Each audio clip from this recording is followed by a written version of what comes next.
Racikan Berita.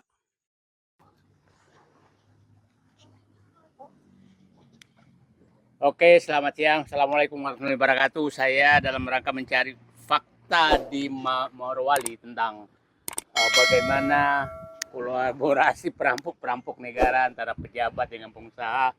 Saya ketemu Kepala Desa Padabaho, Pak siapa? Kecamatan Bahodopi, Pak Ihsan Rusli. Kemarin Bahodopi ya, itu ke kecamatan tempatnya smelter Terbesar ya. Itu IMIP.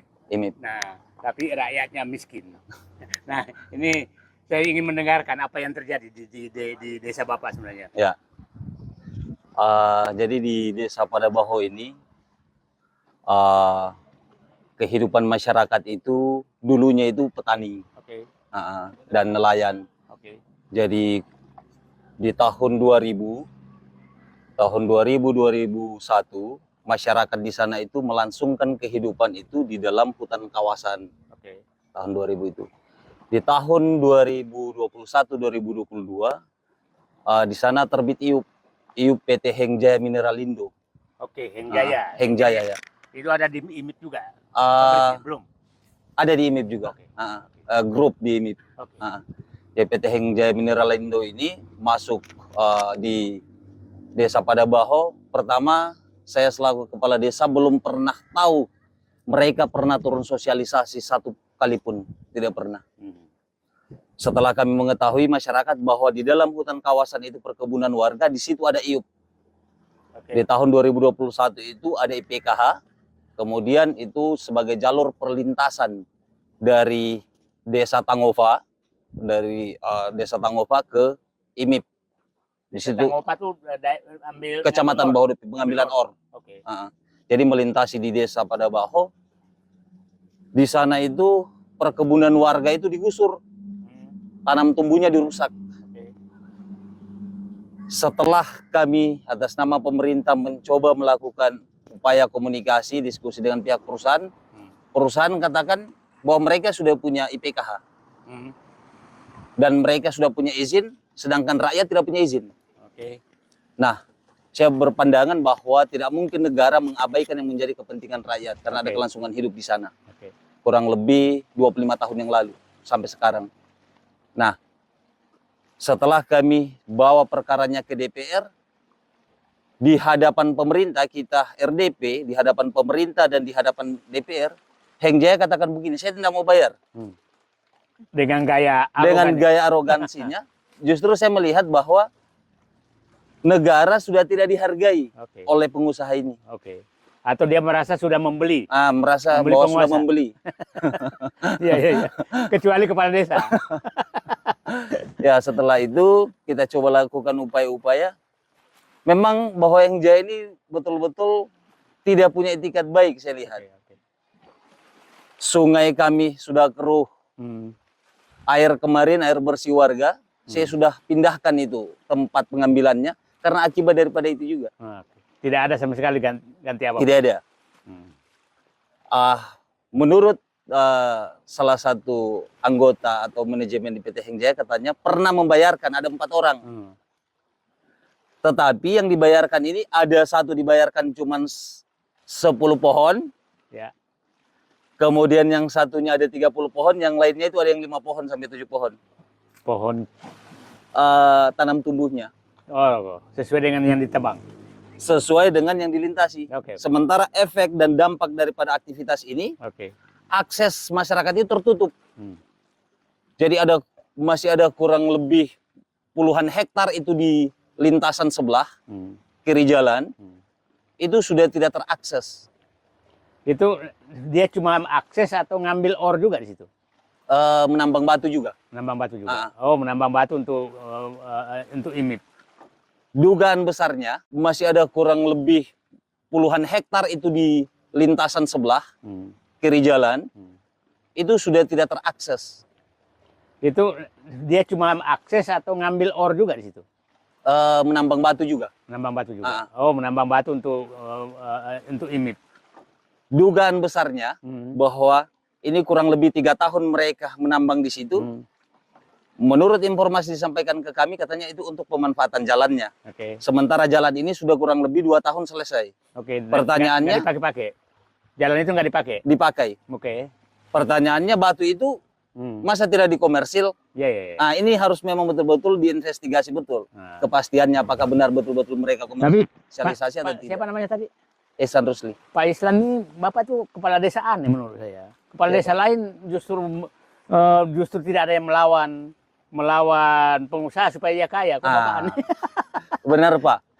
Jadi sebenarnya bukan aneh, tetapi kepala desa ini ada beberapa kepala desa dan perangkat desa termasuk BPD telah disok terapi. Kenapa saya katakan disok terapi? Mereka kemarin waktu menuntut hak-hak rakyat ditangkap Pak. Oke. Dan saya salah satu pada saat itu sebelum jadi kepala desa, salah satu pemuda di desa BT-BT pada Baho yang ikut serta. Dan saya terperiksa itu 4 kali BAP sampai ke Polda. Oh, jadi memang Bapak sudah ini baru jadi kepala desa. Iya. Itu. Jadi kita harusnya cari kepala desa yang seperti beliau nih ke depan supaya bisa melawan oligarki gitu kan. Jangan seperti sekarang. Ya saya mengikuti kepala desa sebelah sana tadi sama yang daerah BTIG gitu kan. Dia menjual-jual tanah rakyat gitu kan. Nah, jadi ternyata masih ada kepala desa. Alhamdulillah Pak. yang ini ya udahlah. Jadi mudah-mudahan kepala desa lain juga mengikuti Bapak, janganlah mengikuti yang para perampok itu. Gitu. Nah, kira-kira harapan Bapak apa yang? Ya harapan kita kemudian keterlibatan daripada negara untuk menyelesaikan persoalan yang ada. Bagaimana kemudian rakyat ini tidak diskriminasi, kriminalisasi itu pertama. Yang kedua bahwa tidak diskriminatif terhadap masyarakat, karena di sana ada kelangsungan hidup masyarakat. Itu warga saya ada kurang lebih 1.200-an masyarakat desa. Di sana kelangsungan hidup masyarakat itu awalnya sebelum ada pertambangan mereka itu adalah bertani. Jadi saya teringat betul bapak saya masih SMP saat itu kelas 1 kelas 2, bapak saya itu sudah melangsungkan kehidupan di situ. Mereka tidur di situ sampai 2 minggu. Mereka ada rumah di sana. Nah sekarang Heng Jaya itu masuk di situ, obrak-abrik semua. Masyarakat justru kemudian tidak dapat apa-apa. Dan saya pikir kejadian ini banyak sekali terjadi di Morowali ya, seperti Bapak tuh. Kak desa-desa banyak ya. BT-BT, Pada Baho, Tangova, kemudian Onete. Itu desa, beberapa desa ke sana itu informasinya nih bahwa dalam waktu dekat masyarakat akan melakukan pergerakan dan akan bertindak sendiri. Kalau negara tidak hadir, saya secara pribadi atas nama kepala desa bersama masyarakat, saya turun melakukan langkah-langkah untuk penyelesaian persoalan. Saya bisa turun lapangan. Saya lagi ingat Pak Holid di Tangerang, wajah Bapak juga mirip. Jadi memang jadi ini di Morowali ini ketemu saya hari ini. Jadi ya insya Allah perlawanan. Ya kan mirip kan. Nah, jadi sekarang itulah apa namanya? Tinggal kasih ini. Jadi sekarang saya di Banten teman Pak Holid. Nah, ini ada teman saya di sini berjuang di Morowali. Pak siapa? Ihsan Rusli. Pak Ihsan Rusli. Nah, itu jadi kelihatannya insya Allah kita harapkan Pak Prabowo betul-betul melihat karena ini sangat sistematis di Morowali ini, dan saya katakan puncak perampokan sistematis sumber daya alam di Indonesia itu Morowali, dan saya pikir ini hanya menunggu Morowali bisa lenyap dan rakyatnya jatuh miskin kalau ini tidak diselesaikan. Itu saya pikir. Nah, ini terus berjuang kepada seluruh kepala desa di seluruh Indonesia. Contohlah kepala desa Pada Baho, Pak siapa? Ihsan Rusli. Pak Ihsan Rusli, teman seperjuangan. Oke, siap.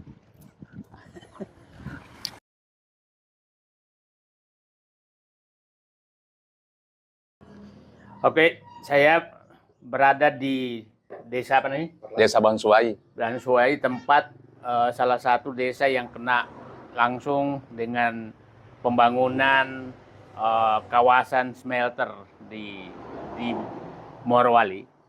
Dan Bapak, kita harus tahu bahwa smelter ini adalah dibungkus dengan kata hilirisasi. Itu kata hilirisasi yang dilakukan oleh Presiden Joko Widodo sejak periode pertama, yang menyerahkan tambang-tambang di Morowali. Dan hilirisasi ini ternyata dampaknya tidak ada sama sekali buat rakyat, malah merugikan rakyat. Ini kita ketemu dengan masyarakat sini yang menjadi korban, sebagai gambaran kepada publik bahwa pantai, hampir seluruh pantai, mulai dari Konawe Utara, perbatasan Sulawesi Tenggara, sampai nanti perbatasan Sulawesi Tengah, itu panjang pantainya kira-kira tadi dikatakan 200 km dan hampir seluruhnya sudah diserahkan kepada perusahaan Cina untuk dijadikan kawasan pembangunan, kawasan pengolahan hilirisasi smelter. Dan nah, dampaknya nanti masyarakat akan menjelaskan. Kalau dampak di atasnya sudah jelas bahwa itu diambil semua oleh mereka. Sekarang ini dampak terhadap masyarakat yang selama ini hidupnya dari laut, yaitu nelayan dan rumput laut. Dan ini sepertinya sudah akan kehilangan mata pencaharian sepanjang hidupnya, sepanjang masih ada pembangunan smelter ini. Ya, silakan Pak menjelaskan kira-kira apa yang nah, jadi saya akan berharap setelah menjelaskan nanti saya bisa mengambil kesimpulan apa yang harus dilakukan oleh Presiden Prabowo untuk memperbaiki kehidupan ini. Silakan Pak.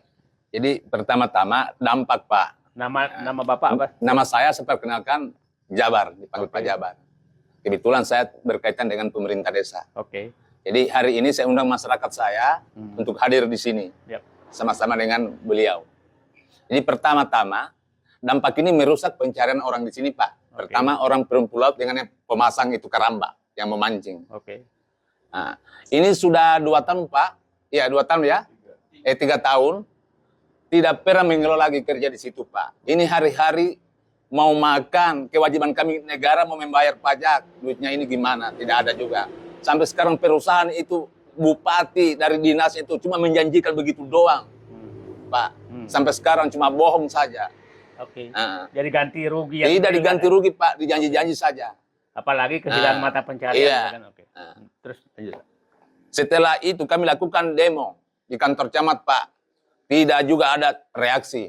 Bahkan kami sudah didatangkan juga polisi situ, pengamanan apa segala. Kami tetap tunduk Pak karena kami tahu aturan supaya kami juga kesian bisa dibayar. Gitu Pak. Nah, sampai sekarang pertanyaannya itu bupati yang PJ sekarang itu bahasa di sini Aripor, nanti Pi dia bilang. Cuman begitu-begitu saya sampai sekarang Bapak hadir sini belum terbayar. Oke. Nah, gitu. Jadi masyarakat ini Pak sekarang yang tidak tahu lagi kerja, ya diam di rumah Pak karena kasih apalagi jalan-jalan cuma baring ikat itu simpul untuk mau dibayar. Pencarian sini bagus. Dulu totalnya itu M juga Pak. Berapa puluh miliar? Ini saya belum coba bagaimana. 20 miliar lebih ya? Berapa miliar? Belum. Punya fakta di lapangan kalau diganti rugi 30 lebih miliar. 21 miliar ya? 21 miliar. Ya. 21 miliar. Ya, Itu hanya pengganti rugian yang ada sekarang kan. Ya. Bukan kehilangan mata pencarian sepanjang hidup. Tuntutan masyarakat budaya kemarin itu 1 miliar khusus desa Konsuai. Hanya satu desa. Ya. Cuman kemarin